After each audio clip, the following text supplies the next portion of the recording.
Hello, I'm Terry David Mulligan. This is the Mulligan Stew Podcast. This is a story I love telling. I love telling this story about the brothers Landreth in Winnipeg, Manitoba. Dead center in the middle of Canada. Cold in the winter. As soon as it warms up, it's a beautiful spot. Brothers Landreth. First time I heard him, I thought, Little Feat is live and well. And they grew up listening to Little Feat. Their father, Wally, was a working musician, was on the road all the time, and he taught them as he went. He played them the tracks. He played Bonnie Raitt in the house, all that vinyl. And so he finally got a chance to actually start to record, and it's unfolded as I think it was destined to be. They were playing the Winnipeg Folk Festival 7-8 years ago. And Bonnie heard them on stage and liked what they were doing and liked the songs. And she asked them if they would consider sending some songs to her for consideration for her albums. And that's a big deal. Years went by. The boys were not quite sure that they were writing material that was worthy of Bonnie Raitt. They sent Made Up Mind to Bonnie, and Bonnie liked it immediately. It's actually one of the songs that she heard them play. They heard about Bonnie recording a new album, and one of their technical friends said, I think you guys are on this album because they want the guitarist to sound like Joey Landreth. Bonnie re-recorded Made Up Mind for her album Just Like That. And it became the first single off that album. And then all hell broke loose. Bonnie went big time again. The Grammys came along. She won 2 Grammys, one for Song of the Year and one for Americana Record of the Year. And that was Made Up Mind. And so we're going to talk to David Landreth. Joey is in studio because he can't come and talk. He's producing somebody.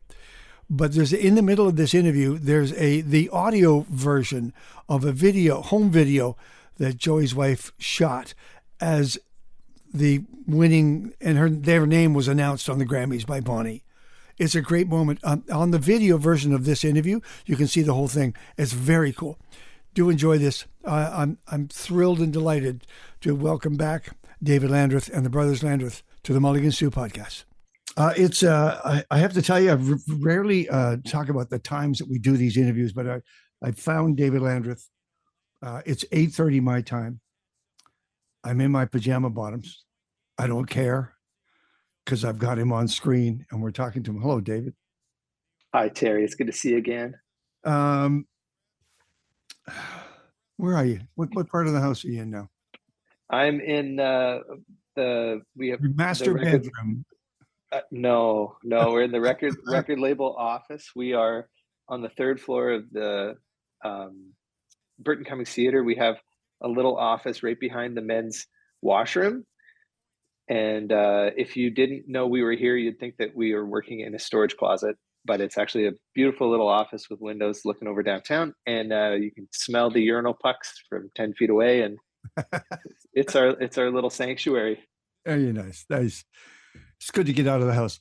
And you're in the Bite. Oh, that's fantastic. So I know that there's not a lot going on and you're between tours and, albums and things, and it might be a little quiet, but I just thought I'd check in and see what's been going on lately. Yeah. I mean, so last year we put out this new record, Come Morning, which, we spoke at length about. We had one of my favorite interviews about that record was with you. And so we covered that extensively, but that was a really exciting year for us. It was the first bit post-pandemic of playing again. And it was the first bit of playing for Joey and I after our kids were born. So there was that year was a lot of firsts. Even though we were doing things that we've been doing for the majority of our adult lives, a lot of it felt brand new, good and bad, just intense. Back on the road, back on stage, missing our families at home in a new way. So we got through that, and it was quite delightful. And then we're sort of sitting on our hands here for the winter, which I think is probably going to be something that we're going to aim to do now that now that our families are growing and stuff. Like, I really like the cadence of working in this big chunk of the year, touring and putting out records and doing all that band stuff, and then coming home and kind of hibernating a little bit. And so I think it's something we're going to look to recreate. But we're just kind of coming out of hibernation right now. We're getting ready getting ready to do some more playing. We're going to Oh, Quebec at the end of the you're going to Australia, for Pete's sake. yeah, for the weekend. We're going to Australia for the weekend, which is hurts my brain. I think is going to take a few years off the end of my life, but The Byron Bay Blues Festival. Have you seen the full yeah, lineup? Have you looked at the full lineup? it's stunning. Well, okay, and get this. So in 2016, we got an invite to come down to the festival, and they wanted us really, really badly. But I had a wedding.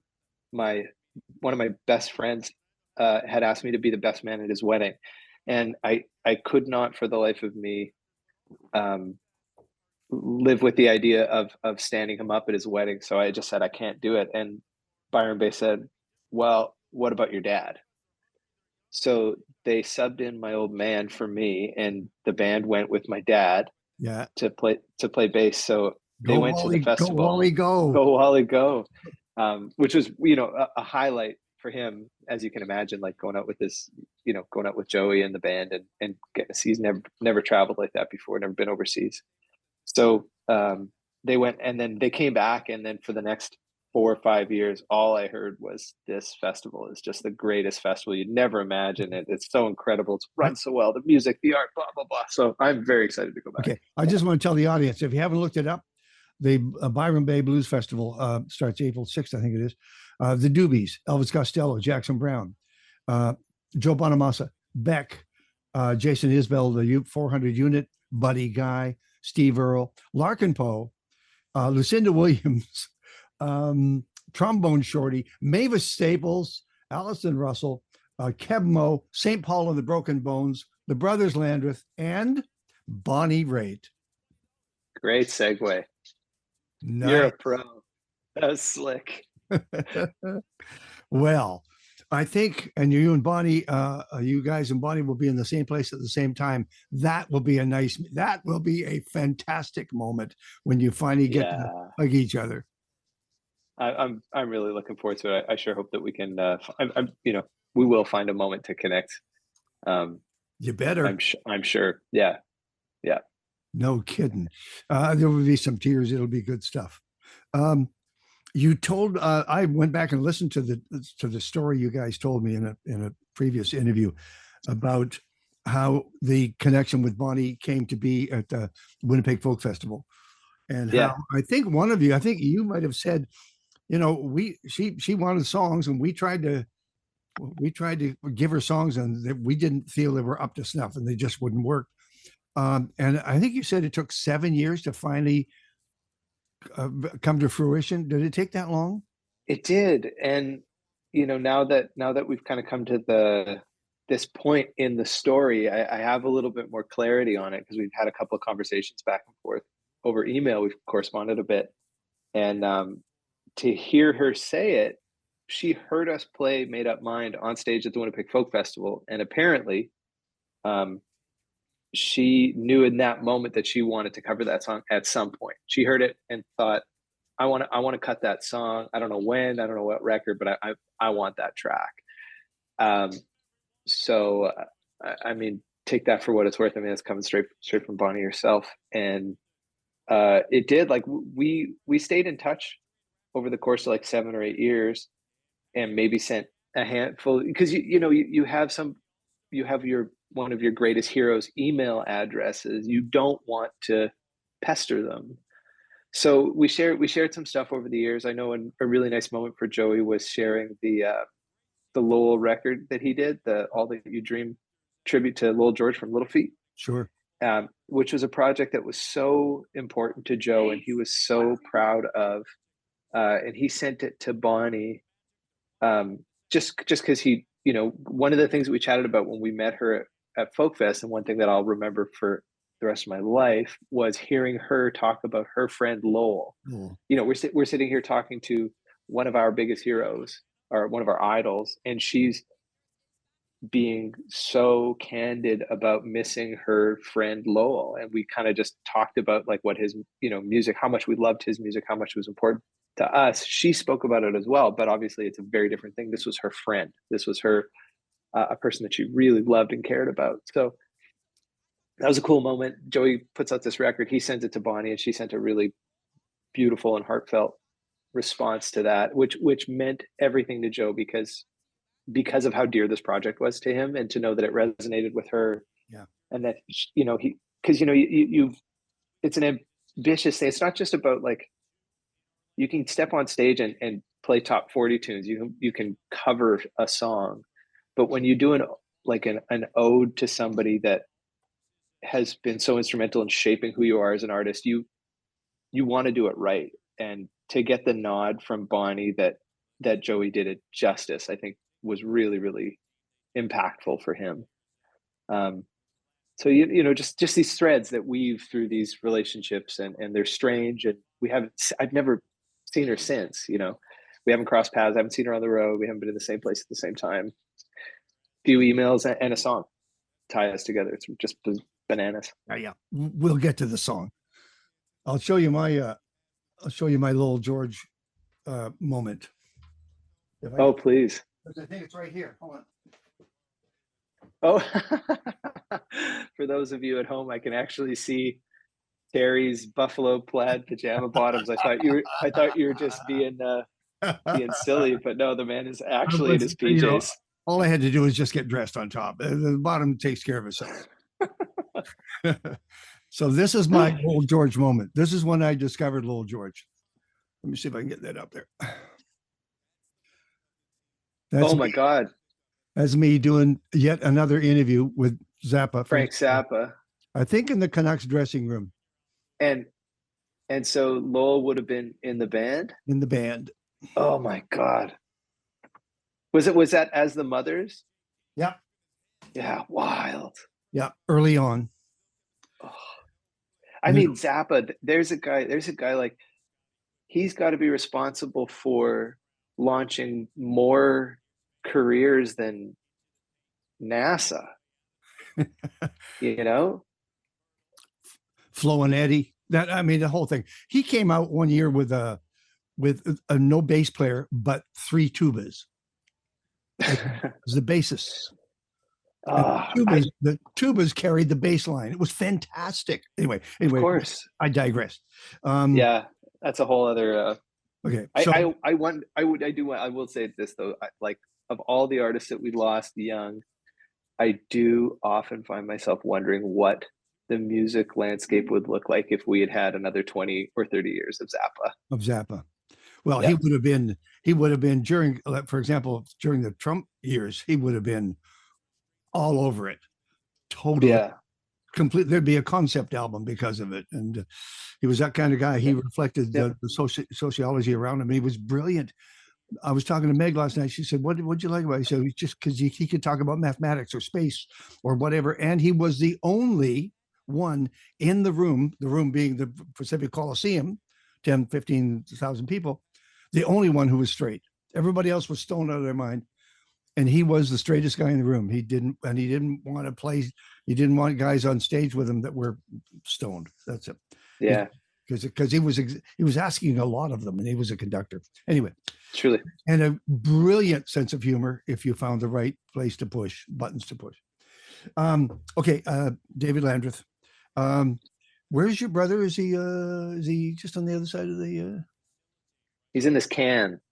I've distilled his essence, and I'm sipping it gently through the interview. So no, Joey's actually he's started producing records, very sort of selectively, and he's in the midst of wrapping one project and doing a bunch of recording with a couple of Danish kids from Copenhagen. Okay. Who young guys, Ollie and Joachim. They came over to make a record with Joey, and he's deep entrenched in that. So he hasn't been able to pull himself out of that because the guy's got to go home back to Denmark. So they got a bit of a tight deadline. And you guys, you guys are rock gods in Denmark. Come on. Kind of. No, yeah. Hilariously, when we got to Denmark in Europe in September, we'd never played Copenhagen. We showed up to Copenhagen. There's 500 people screaming. It was the last show of the tour. It was the best attended show outside of London. London's a really good spot for us, but outside of London, it was the biggest show of that tour, and we'd never been to Copenhagen. We did not know what to expect, and it just blew our mind. So we kind of actually are kind of rock stars in Denmark. There you go. Probably sold a lot of toques. So here's the thing: we're not getting to the. I started this conversation with a jest, saying, "Well, what's going on? Nothing's happening," but in fact, you're sitting on the best news story of your recent life, if not your whole life. Quite possibly. Other than the birth of children and my marriage and all that stuff, falling in love. So I'm going to play. I'm going to show the home video, if it's okay with you, of you Please do. watching the Grammys. And well, let me show it because it's ridiculously fun, especially the context. You on a little mobile screen, your son's taking over the television. He's wrapped up in a blanket. Here it is. I'll just drop this in here. Thank you so much. I never expect this. Thank God for the Americana format when we straddle all these genres and finally have a home. I want to thank the Brothers Landreth for writing this kick-ass song and my incredible band. That's so cool. And Ryan Freeland. What? I'm just out of breath because I'm so verklempt. That's so cool. That's so cool. Thank you for this great honor. Thank you. Oh, that's so cool. Woohoo! Happy dance, happy dance. Woo! Whoa. So okay, so you was what was going on the night? Okay, you knew it was the Grammys, of course. We knew it was the Grammys. I think we were all excited that this could happen, but you don't count your chickens and so on. So we were just like, we're just gonna be casual. We always do a Sunday dinner with when we're in town. We do with my mom and dad, who are divorced, but they come together on the weekends, and we all either host at my place or Joey's place, sometimes my mom's, and we do a big dinner. Everybody comes. So we're like, we'll do this dinner. These Danish kids are in town. We're gonna have everybody over. We're gonna have a nice sit down, and we'll just put them on in the background, and we'll see what happens. But my son got a stomach bug and started projectile vomiting everywhere. So we had to pull the cord, and we wound up going back to our place. So we were sitting on the couch, getting covered in puke, and like moments before Bonnie's category is announced, I was being puked on, and then moments after I became a Grammy winning songwriter, I was again being puked on. And I think there's like probably some sort of like funny tie-in between like a red carpet and then like trying to keep puke off the carpet, but there's something in there. But yeah, so that's the context for it. And I think like it's a fun one because it's like it's not really our award. Like we just got this whole thing. We got a song plucked out of our catalog, seemingly from the ether, by one of the most important artists in our record collection. And she just like I'm gonna grab the song and I am just gonna take you guys on this insane journey, and I'm gonna drag you through. You're just along for the ride. Congratulations. And that's what it's felt like. And it's just like the news has just been good and better all the whole way. She's cutting the song. The song's doing really well. It's a #1 at radio. It's nominated for Grammy, and then it wins a Grammy. It's just too surreal. It's the lead-off single to her best album in years. Well, not best, but best reacted to album in years. Yeah, she believes in the song. It's not just a knockoff. She lives the words. And there's just no like. A little glimpse into the mind of the artist, I suppose, but like every artist I know, we all suffer from some degree of self-doubt and cynicism, and there is just no reason for Bonnie to do this other than she really connected with the song. And there's I don't want to shortchange the song, but was it The Runt of the Litter? Because it showed up on Let It Lie on the deluxe. Was it not moving forward on Let It Lie? No. Okay, so the story behind that is we put out the record originally with 9 songs in the fall of 2013. Yeah, and because everybody does 9 songs. 9 songs. And 9 songs is the new 12 songs, isn't it? Or at least it was in 2013. But we put it out because that's all the songs we had. And we basically released it to friends and family without a record. We just put it out through CD Baby. We didn't know what we were doing. We just made a record and quote unquote released it. But then we wound up going down to Nashville and getting a record deal. Yeah. And that same week that we were down in Nashville, we were also introduced to a writer named Jonathan Singleton, and he sat down with Joey and I and did one of the, the first what would be a series of co-writes over the years. One day you did this song. Yeah. Oh no, it was like hours. We sat. Huh? Yeah, but I mean, you didn't just record it in one day. You wrote it and recorded it in one day. Oh no, I'm sorry. We wrote it in one day, and then sort of just filed it away into a new song. Yeah. And then we came back to. Excuse me. Sorry. We wrote it, and then we went down to Nashville. We got a record deal, and the record label said, "Okay, we want to put out this record, but we feel like it's missing 2 songs. You need a couple more tunes for this record." So we went back into the studio and we cut one of my dad's songs, "I Am the Fool," which he was overjoyed by, and we obviously, it was really special for us to be able to cut one of our favorite songs that our dad wrote. And then we did "Made Up Mind." So there were late minute additions because the label wanted something fresh. And both of those songs wound up being the singles from that US release, and it did moderately well for us. And of course, then Bonnie picked it up, and now you hear it the way it's supposed to be done. So where is the graph now? If you were at moderate then, how hard are you now on that needle? Think of VU meter. Where are you? Oh, we are redlining, peaking. We've snapped the needle off. You're sending your unit in for repair. I'm sorry, do not resuscitate. This thing's junked. You might as well just change professions. Yeah, no, we peaked early. We're done. That's it. That's it. It's all downhill. Wow. Yeah, it's one of these things. Like, Joey and I have been so fortunate that, and I think it's from where we come from. Like, we live in Winnipeg.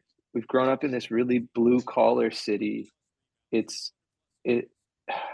And we were raised as working musicians first, and our father was a working musician. All the cats that we grew up were these work-a-day jobbing creative people, but it was work. And so we never really permitted ourselves to have lofty expectations of what a music career could look like. We just did it because it meant a lot to us, and it always has. It's never been about achieving fame or success or notoriety or acclaim. It was just, we love to play music, and it'd be really nice if this could be a day job.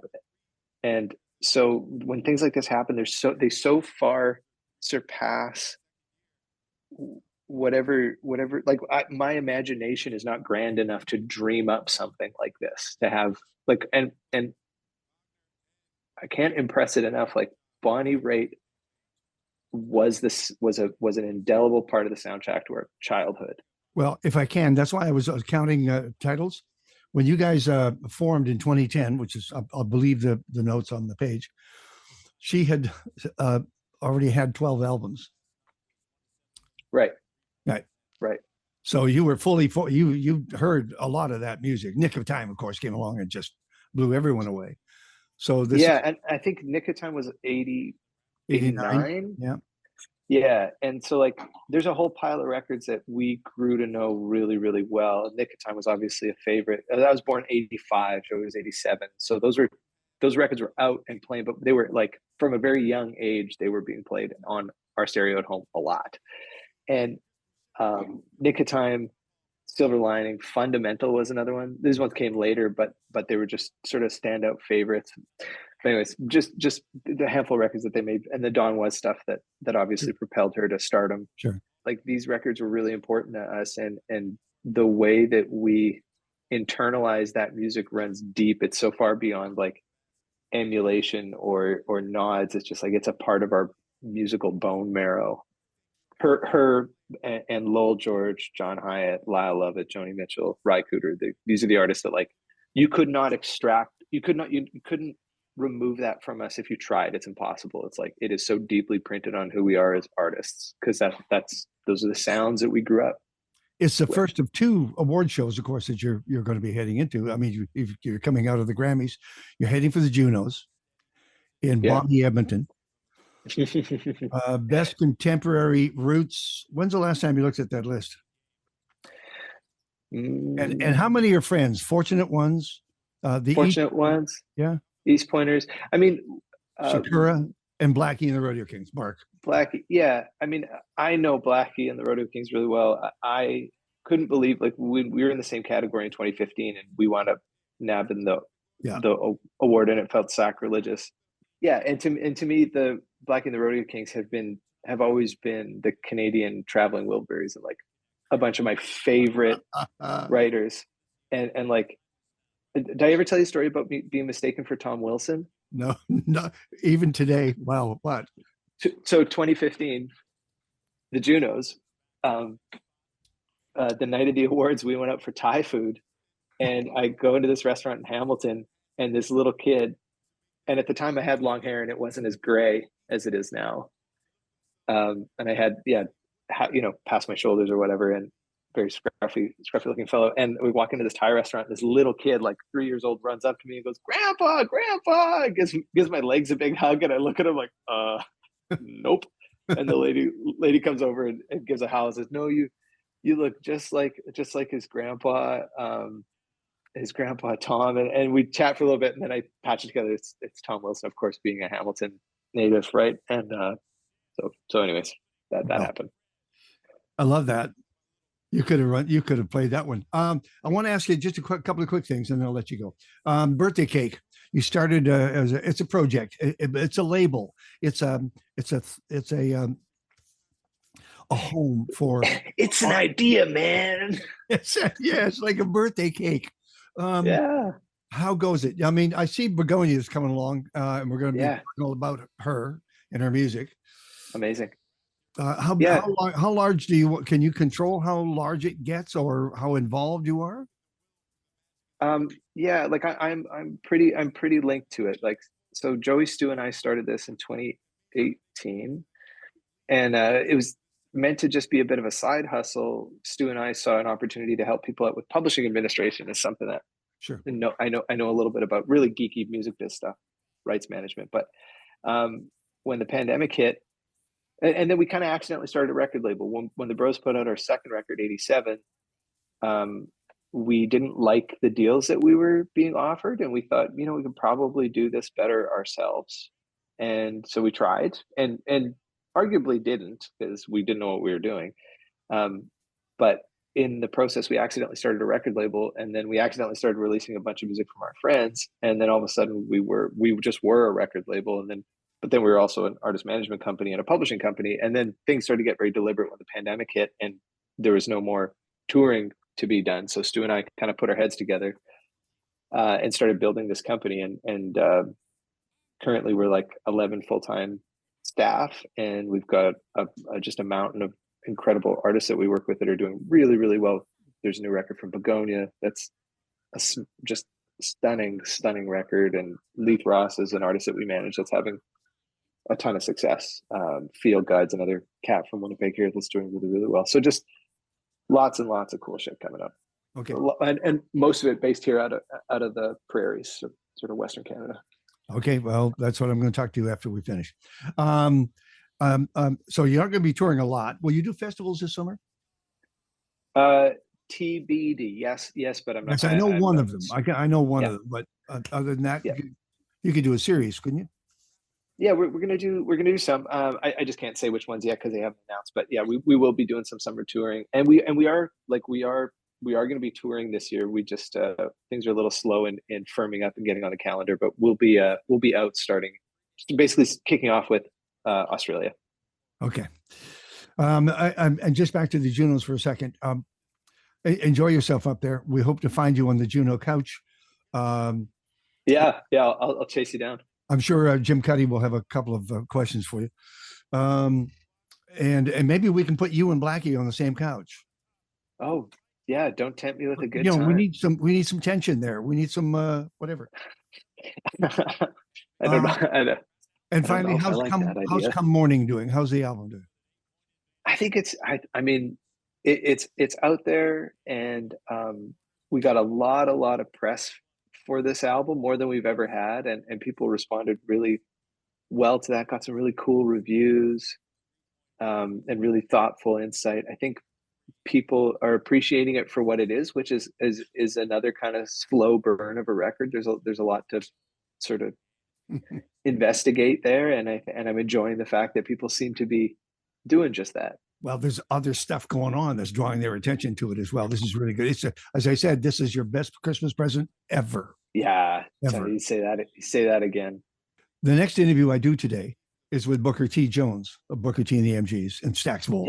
Yeah. What one question would you want to ask him? What is like the definitive moment for Booker T? Okay. Like what is the moment that he comes back to as like whatever it is? Is it a favorite memory? Is it a hardest moment? Is it like, what is the thing that singular moment that he comes back to as like a standout in his career? I ran out of ink writing down notes. I mean, there's all the stuff at Stax Volt. There's what's going on in Memphis in the world, Black and making music in the South, Monterey, Otis, Bob Dylan's 30th anniversary at Madison Square Garden being the backup band, for Pete's sake, Rock and Roll Hall of Fame. There's so many things. I'm going to run out of time before he stops talking. Anyway, he's coming to Calgary, and he's bringing a Stax review with him. Oh, that's going to be a good show. Where are they playing? They're playing at the Jack Singer, Calgary. Oh. Hello. All right, so that's it in a nutshell. Congratulations on everything that's happened to you. It's not done yet. You have the Junos ahead of you and Byron Bay, but I love the fact that we were able to follow the story from conception of the band, and then your careers and various, and coming together and doing this, deciding to do the Brothers Landreth. And by the way, maybe now is the time that you change your name to the Landreth Brothers. This might be the moment. Never. Talk to your Too man. late. Too late.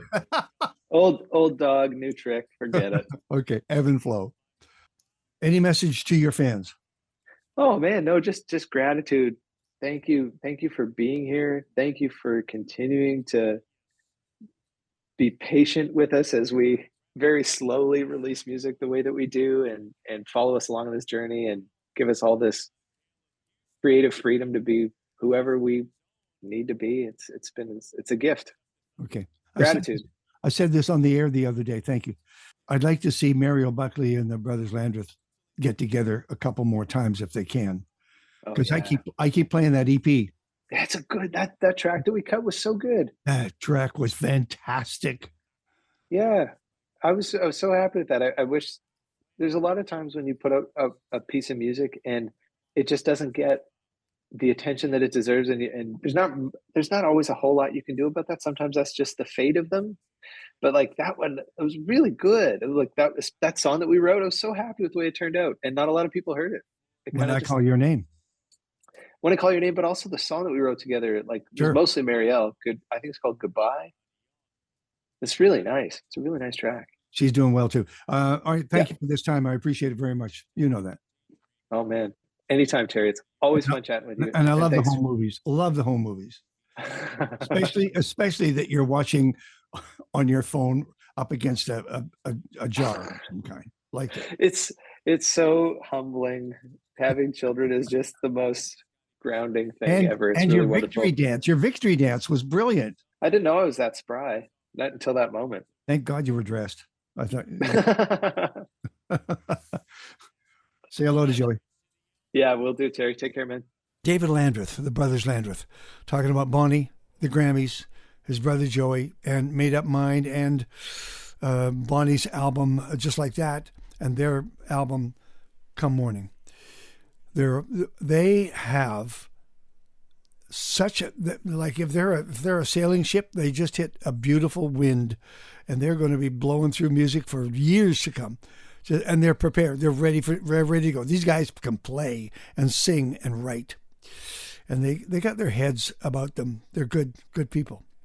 Got a label called Birthday Cake. If you want to see the whole thing unfold, especially the home video, check out the Terry David Mulligan YouTube channel and look up David Landreth. It's very cool. Thank you for listening. Appreciate it.